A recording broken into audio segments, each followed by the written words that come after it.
सर्वयोनिषु कौन्तेय मूर्तयः सम्भवन्ति या तासां ब्रह्म महदोनिरहं बीजप्रदः पिता। हरे कृष्ण। माता जी, जैसे आपने पिछला पढ़ाया था 13वें अध्याय के 21वें श्लोक में जो यह बात कही थी कि गुणों के संग से ही इस जीव का अच्छी बुरी योनियों में जन्म होता है, उसके अनुसार जीवों का नाना प्रकार की योनियों में जन्म लेने की बात चौथे श्लोक तक कही गई है, किंतु वहाँ गुणों की कोई बात नहीं आई। इसीलिए वे गुण क्या है, उनका संग क्या है, किस गुण के संग से अच्छी योनि में, किस गुण के संग में बुरी योनि में जन्म होता है, इन सब बातों का स्पष्ट करने के लिए इस प्रकार का आरंभ करते हुए भगवान अब 5वें से 8वें श्लोक तक उन तीनों गुणों सतो रजो तमो प्रकृति से उत्पत्ति और उनके विविध नाम बतलाकर फिर उनके स्वरूप और उनके द्वारा जीवात्मा के बंधन प्रकार का क्रमशः पृथक पृथक वर्णन करते हैं। हम लोग पढ़े थे माता जी पूर्व में। अब इस श्लोक में बताया है, जय शिला प्रभुपाद की जय।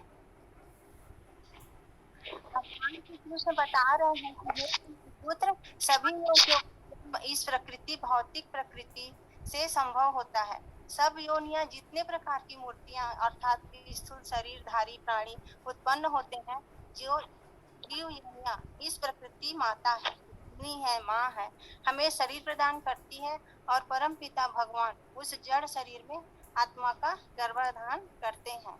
आजकल एक ऐसा मिथ्या सिद्धांत चल रहा है कि केवल मानव में ही आत्मा होता है और दूसरे प्राणियों में नहीं होता, किंतु हमें वैदिक शास्त्रों से ज्ञात होता है कि पौधों तथा वृक्षों इत्यादि को सम्मिलित करके 84 लाख से भी अधिक योनियां हैं और उन सब में आत्मा होता है, अन्यथा वे न उत्पन्न हो सकती न विकसित हो पाती। इस श्लोक में भगवान बता रहे हैं कि भौतिक संसार में उत्पन्न होने वाले सभी प्राणी, चाहे उनके जो भी रूप हो, पशु में जैसे गाय बैल भैंस कुत्ता बिल्ली, पक्षी में भी भिन्न भिन्न प्रकार के होते हैं, कोयल कौआ तोता आदि, जल में भी भिन्न भिन्न आकार के जीव पाए जाते हैं, जैसे मछली सांप मेढक इत्यादि। हम मानव प्राणी में भी भिन्नता पाई जाती, रंग रूप स्थूल आकार, हर व्यक्ति का आवाज लिखने का ढंग अलग अलग होता है, हम एक दूसरे का राइटिंग भी अलग अलग होती है। मानव के पसीने से भी बालों में जो जीव होते हैं जैसे जुआली, सभी जीव प्राणी में भिन्नता है। प्रकृति इन सभी जीव की संतान है, प्रकृति माता है और भगवान से वही संबंध है जो एक पुत्र का पिता से होता है। सारे जीव भौतिक प्रकृति तथा आध्यात्मिक प्रकृति के संयोग हैं। भगवान ने कहा है कि मैंने अनेक प्रकार के शरीरों का निर्माण किया है, लेकिन सबसे अधिक प्रिय मनुष्य शरीर है। 84 लाख योनियों में भटकने के बाद यह मानव शरीर प्राप्त होता है। यदि मनुष्य जीवन को आलस्य में, प्रमाद में, भोग विलास में गंवा दिया तो हमें हानि है, नुकसान ही होना है। जो हमारी शरीर है मिट्टी है, जो शरीर में परमात्मा के अंश के रूप में विद्यमान जीवात्मा अजर अमर है। हमें आध्यात्मिक जीवन जीना चाहिए। ईश्वर सर्वव्यापी है, न्यायकारी है, वह हमारे द्वारा किए जाने वाले अच्छे कर्म और बुरे कर्मों का साक्षी है। भौतिक जगत जीवों को गर्भ में धारण किए हैं, जो सृष्टि काल में पूर्व में जो भी कर्म किए रहते हैं उनके अनुसार व्यक्ति को या जीव जंतु को अनेक विभिन्न रूपों में जन्म मिलता है। हमें चाहिए कि निरंतर भगवान का ध्यान जपा करते रहना चाहिए, जन्म मरण के चक्कर में ना फंसकर सीधा भगवत धाम मिले, मोक्ष की प्राप्ति हो। जन्म मरण के चक्रव्यूह से भी मुक्ति मिल जाती है। हमें अच्छे कर्म करना चाहिए, आध्यात्मिक जीवन जीना चाहिए, सत्वगुणी होना चाहिए। भगवान श्री कृष्ण कुंती पुत्र अर्जुन से कह रहे हैं कि जो मनुष्य अंत समय में जिस जिस भाव का सोच रखता है, चिंतन करता है, उसी का रूप शरीर निश्चित रूप से मिलता है। जो व्यक्ति जैसा सोच रखता है वैसे ही प्राप्त होता है। जैसे महाराजा भरत को भी अपने कर्मों के कारण हिरण का चिंतन किया था, जिससे उसे पशु धारण करना पड़ा। भगवान यहाँ बता रहे हैं, जो मेरा चिंतन करता है वो मेरे शरण आता है।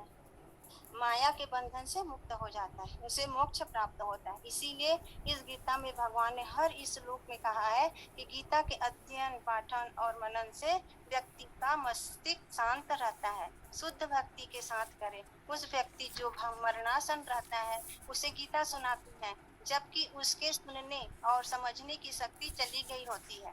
यदि हमें जीवन को सुधारना है, अपने जीवन काल में ही गीता का निरंतर पढ़ते रहना चाहिए। निरंतर गीता का पाठ निरंतर पढ़ते रहना चाहिए।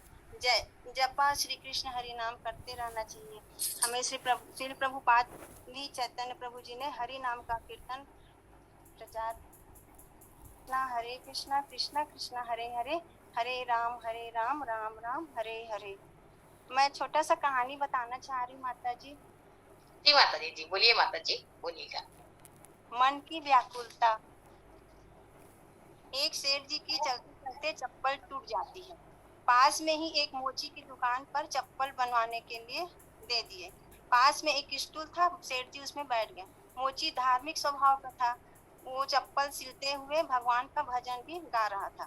मोची ने जब चप्पल बना के सेठ को दी तो सेठ मेहनताने के साथ अलग से 500 का नोट भी देने लगे। तो मोची बहुत हैरान हो गया, पूछा कि आप मुझे यह 500 का नोट अलग से क्यों दे रहे हैं? सेठ ने कहा कि भाई, दरअसल मेरे शरीर में बहुत ही पीड़ा है।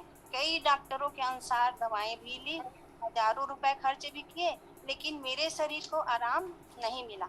लेकिन जब आप चप्पल सिलते हुए जो भजन गा रहे थे, उससे मेरे शरीर को बहुत ही आराम मिला है।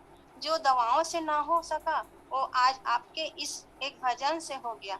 बस इस खुशी में मैं आपको अलग से 500 रुपए दे रहा हूँ। लेकिन मोची ने लेने से साफ इनकार कर दिया और नहीं कहा, सेठ जी मैं अपनी कमाई से संतुष्ट हूँ।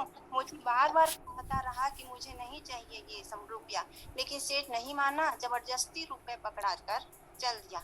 इधर मोची रुपए लेकर घर तो आ गया, लेकिन नींद हराम हो गई। बार बार नजरों के सामने वो 500 का नोट घूमने लगा, जिसके कारण उसका भजन में भी मन नहीं लगा। आखिरकार वो रुपए लेकर सेठ के घर पहुंच गया और 500 का नोट वापस कर दिया। वापस करने के बाद कुछ सोचने की मुद्रा में वहीं बैठ गया। सेठ को लगा कि मोची रुपए वापस करके अब शायद पछता रहा है, इसीलिए मोची से बोला कि भाई, रुपया वापस करने के बाद अब शायद तुझे रुपयों की कीमत समझ में आ गई, इसीलिए अब वापस करके पछता रहे हो, चाहो तो अब भी रुपए ले सकते हो। मोची ने कहा, नहीं नहीं सेठ जी, बात यह नहीं है, मैं तो बल्कि ये सोच के हैरान हो रहा था कि जिस 500 रुपए के कारण मेरा भजन में मन नहीं लग रहा था, जिनके पास लाखों रुपए हो, जिसके पास लाखों करोड़ों रुपए हैं, उनका मन भजन में कैसे लगता होगा? आप तो दिन रात उन रुपयों को सोच सोच कर परेशान होते होंगे। सेठ एकदम निरुत्तर हो गए, कुछ बोल नहीं पाया, किंतु ये बात उसके मन के अंदर घर कर गई। उसने तुरंत अपने मुनि को बुलाया और अपनी सब जमा पूंजी और बही खाते का हिसाब अपने बेटे को समझाकर सुपुर्द करवा दिया और एकांत में जाकर भगवत भजन में लीन हो गया। इसीलिए बोलते हैं कि गीता का जो अध्ययन है, श्लोक है, हर श्लोक में भगवान है और हमको निरंतर भजन करते रहना चाहिए। जैसे माता जी, प्रभु जी ने हमको इतनी अच्छी शिक्षा भी दे रहे हैं, हमारा मन भी उसी में लगा हुआ है। तो सभी माताओं से और यही है कि निरंतर जप करते रहना चाहिए और एनी टाइम, किसी भी टाइम हो, भगवान का भजन कीर्तन करते रहने से मन भी अच्छा होता है और मन भी शुद्धता के साथ यानी करते रहना चाहिए। और जितने भी बाधा है, विधाएं, मतलब वो है, पीड़ा है, कष्ट है, सब भगवान हर लेते हैं। मेरे को हरे कृष्ण माता।